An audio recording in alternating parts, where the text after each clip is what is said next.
You need to tell me what you're looking for. What are you looking for? We're getting the paper. Y'all are out of your damn mind.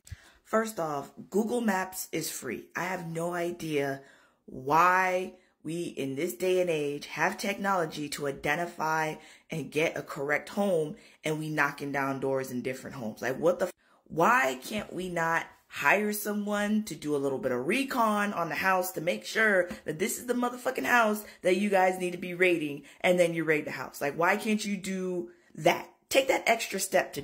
Now, don't get me wrong. I don't know anything about how they determine how to rate a home or anything like that, but there needs to be additional steps taken to make sure that you have the correct home.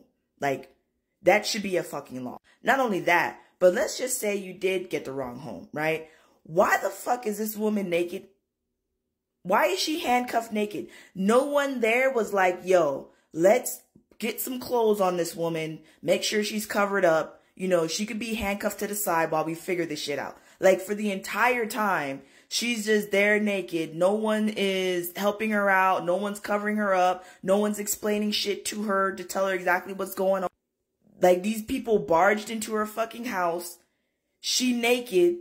And you mean to tell me, like, no one in that certain time was like, oh shit, hey, she doesn't have any clothes on. Let's put some clothes on her. Let's at least put some clothes on her to respect her fucking dignity. Nah.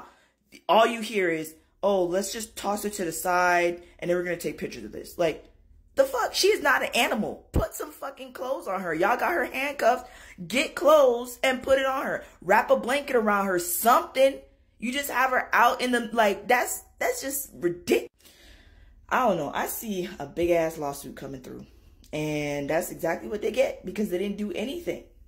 You didn't explain anything to the woman. You didn't even try to mitigate the issue. I would think that she wouldn't be as pissed off. I mean, she'll still be pissed off because I would be pissed off. But I wouldn't be as pissed off if I was in her situation. If y'all was like, okay, let me just cover her up. Let's go get some shirt. Let's put a shirt over her. Let's get some pants on her or whatever. Like, y'all just left her vulnerable like that. For what? Like a spectacle? That's what y'all did. No one thought of, oh, let's covering her up. They just left her like that. That's disgusting and that's fucked up.